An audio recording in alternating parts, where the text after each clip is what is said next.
Assalamualaikum warahmatullahi wabarakatuh. Halo teman-teman, bagaimana kabarnya untuk hari ini?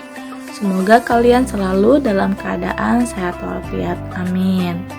Untuk hari ini, materi pesantren kilat yang akan dibahas oleh Bu Guru yaitu tentang takbir dan Idul Fitri.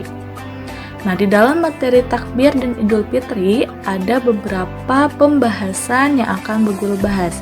Di antaranya yang pertama yaitu mengenal bacaan takbir, yang kedua yaitu tentang Idul Fitri, persiapan sholat Idul Fitri, dan yang ketiga tata cara sholat Idul Fitri, yang terakhir yaitu lafaz niat sholat Idul Fitri. Nah, jadi ada beberapa pembahasan tentang materi takbir dan Idul Fitri. Sebelum kita memulai ke pembahasan, alangkah baiknya kita bersama-sama berdoa terlebih dahulu ya, yaitu dengan mengucapkan basmalah.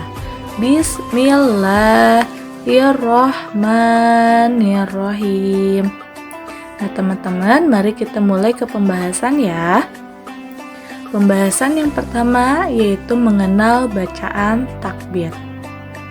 Anjuran pembacaan takbir ini berlandaskan pada surat Al-Baqarah ayat 185 yang berbunyi, "Dan hendaklah kamu mencukupkan bilangannya, dan hendaklah kamu mengagungkan Allah atas petunjuknya yang diberikan kepadamu supaya kamu bersyukur." Nah, menggemakan takbir pada malam Idul Fitri merupakan salah satu amalan menghidupkan hari raya.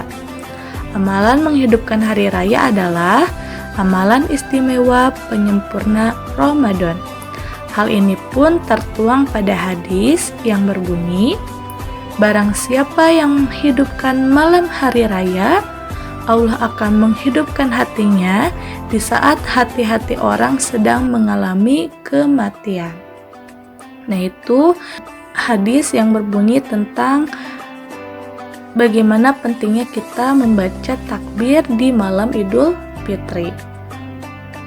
Dan adapun untuk bacaan takbirnya, di sini Bu Guru sudah menyiapkan video bagaimana cara pembacaan takbirnya. Nah, Ananda bisa disimak dengan baik-baik ya videonya. Kita mulai ya. Allahu Akbar, Allahu Akbar, Allahu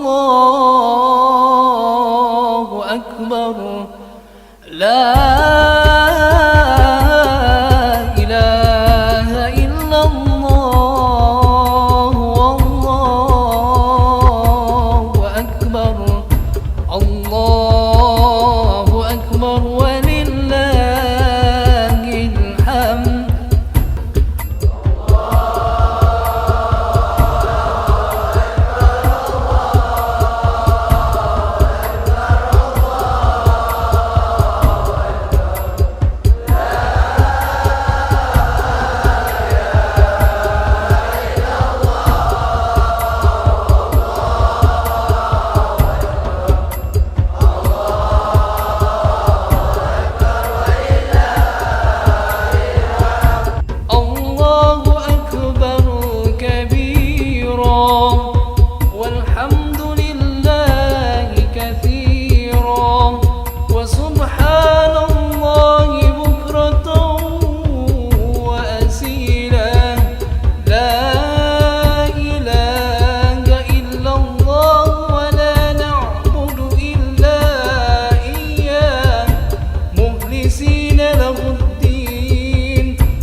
Nah, berikut video tentang takbir atau kita sering sebut dengan malam takbir.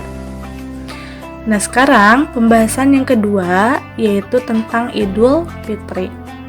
Setelah sebulan penuh menjalankan ibadah puasa Ramadan dan merasakan keistimewaan Ramadan, maka seluruh umat Islam di dunia akan merayakan hari besar, yaitu yang disebut dengan Hari Raya Idul Fitri. Nah, Idul Fitri ini diartikan sebagai hari suci atau hari di mana umat Islam seperti terlahir kembali dan bersih dari dosa. Kenapa disebut demikian? Karena kita sebulan penuh sudah melaksanakan kebaikan, ya, yaitu dengan kemarin dengan melaksanakan sholat tarawih, tadarus, membaca Al-Quran setiap harinya. Nah, kita ketika merayakan Hari Raya Idul Fitri itu kita merasa terlahir kembali, ya, yaitu bersih dari dosa-dosa kita di masa lalu. Nah, Idul Fitri atau yang biasa disebut dengan hari Lebaran dirayakan pada tanggal 1 Syawal. Saat Idul Fitri, kita melakukan satu ibadah yang hanya dilaksanakan pada hari raya Idul Fitri, yaitu kita sering menyebutnya dengan sholat Id, ya. Sholat Id atau sholat Idul Fitri. Nah, adapun persiapan untuk sholat Idul Fitri, yang pertama yaitu kita harus mandi dan mensucikan diri. Tentu ya, apabila kita ingin melaksanakan sholat Idul Id, kita harus mandi terlebih dahulu, ya, mensucikan diri kita terlebih dahulu. Dan yang kedua, memakai pakaian terbaik. Nah, di sini ada kata pakaian terbaik. Bukan berarti pakaian ini kita memakai pakaian yang baru, bukan ya, akan tetapi memakai pakaian yang bersih, ya, yang bersih dan masih bagus, masih layak untuk dipakai. Nah, itu yang dimaksud dengan terbaik. Dan yang ketiga, yaitu kita dianjurkan untuk makan terlebih dahulu. Nah, sebelum melaksanakan sholat Id ini, kita dianjurkan untuk makan terlebih dahulu. Hal inilah yang membedakan sholat Idul Fitri dengan sholat Idul Adha, di mana saat sebelum sholat Idul Adha, kita tidak dianjurkan untuk makan. Hal ini dimaksudkan bahwa pada hari raya Idul Fitri, umat Islam tidak lagi melakukan ibadah puasa seperti sebelumnya pada bulan Ramadan. Nah, jadi ada perbedaan ya. Untuk sholat Idul Fitri ini kita dianjurkan makan terlebih dahulu sebelum kita berangkat untuk sholat. Sedangkan untuk sholat Idul Adha kita tidak dianjurkan makan terlebih dahulu. Karena di sholat Idul Adha ini, ketika kita sudah selesai melaksanakan sholat Idul Adha, maka akan ada proses penyembelih kambing. Nah, disitulah kita baru bisa makan. Selanjutnya, poin yang keempat, yaitu menempuh jalan yang berlainan. Apa yang dimaksud ini? Yang dimaksud dengan menempuh jalan yang berlainan adalah saat pergi dan pulang sholat Idul Fitri, hendaknya kita melewati jalan yang berbeda. Kenapa demikian? Yaitu supaya saat pergi maupun pulang, kita lebih banyak bertemu dengan orang-orang yang juga melaksanakan sholat Id, dan kita bisa yaitu saling berminta maaf atau saling berminal aizin wal izin, ya. Nah, itu poin yang keempat. Sekarang poin selanjutnya yang kelima, yaitu melafalkan takbir. Nah, saat sebelum melaksanakan sholat Id, sebaiknya kita melafalkan kalimat takbir kepada Allah Subhanahu wa Ta'ala, yaitu sebagai tanda bahwa kita gembira menyambut hari raya Idul Fitri. Nah, kita apabila mau berangkat sholat Id, kita di perjalanan pun harus melafalkan takbir, ya. yaitu sebagai tanda bahwa kita itu gembira dalam menyambut Hari Raya Idul Fitri tersebut. Oke, dapat dipahami tentang persiapan sholat Idul Fitri ini? Oke, sekarang Bu Guru lanjut ke pembahasan yang ketiga ya, yaitu tentang tata cara sholat Idul Fitri. Nah, dalam sholat Idul Fitri ini ada beberapa tata cara, yaitu yang pertama, dimulai dengan takbiratul ihram sebagaimana sholat lainnya, sama ya seperti sholat fardu atau sholat wajib 5 waktu, yaitu dimulai dengan takbiratul ihram. Dan yang kedua, bertakbir sebanyak 7 kali selain takbiratul ihram dan dengan melafazkan kalimat takbir. Nah, di antara takbir-takbir tersebut hendaknya membaca kalimat Subhanallahi walhamdulillahi wala ilaha illallah wallahu akbar.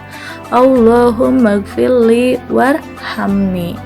Nah, jadi kita nanti setelah takbiratul ihram ini, yaitu kita bertakbir sebanyak 7 kali selain takbiratul ihram. Dan ketika kita bertakbir tersebut, kita membacakan yaitu Subhanallahi walhamdulillahi wala ilaha illallah wallahu akbar. Allahumma gfirli warhamni. Nah, apa artinya? Artinya yaitu Maha Suci Allah, segala pujian baginya, tidak ada sesembah yang benar untuk disembah selain Allah. Ya Allah, ampunilah aku dan rahmatilah aku. Nah, itu poin yang kedua. Selanjutnya untuk poin yang ketiga, membaca Al-Fatihah, kemudian membaca surat lainnya pada rakaat pertama. Nah, setelah takbir 7 kali, kita membaca surat Al-Fatihah, kemudian membaca surat lainnya. Baru poin yang keempat, kemudian lakukan gerakan sholat seperti pada sholat umumnya, yakni ruku, iktidal, dan sujud, ya seperti sholat fardu atau sholat 5 waktu yang kita kerjakan. Nah, poin yang kelima, setelah bangkit dan masuk rakaat yang kedua, bertakbir sebanyak 5 kali dengan lafaz yang sama seperti rakaat pertama. Nah, rakaat yang kedua ini maka kita bertakbir lagi, hanya tetapi sebanyak 5 kali untuk rakaat yang kedua ya. Dan bacaannya yang harus dibaca yaitu sama seperti tadi takbir yang pertama, yaitu Subhanallahi walhamdulillahi wala ilaha illallah wallahu akbar. Allahumma gfirli warhamni. Nah, sama ya bacaannya. Selanjutnya, setelah takbir 5 kali, maka membaca surat Al-Fatihah dan surat lainnya. Setelah itu, lakukan gerakan sholat sebagaimana biasanya sampai tahiyat akhir dan salam.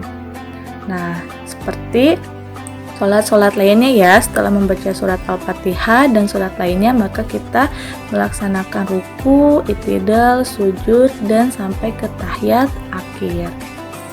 Nah, adapun lafaz niat sholat Idul Fitri, usolli sunnatan Idul Fitri rakaataini makmum malillahi ta'ala, ya. Nah, apabila nanti ada yang menjadi imam, maka makmumannya kita ganti jadi imamah lillahi ta'ala. Nah, itu lafaz niat sholat Idul Fitri ya teman-teman. Oke, nah untuk pembahasan hari ini tentang materi takbir dan Idul Fitri sudah selesai. Semoga teman-teman semuanya dapat memahami apa yang Bu Guru barusan sampaikan ya. Oke, sampai ketemu di minggu selanjutnya. Wassalamualaikum warahmatullahi wabarakatuh.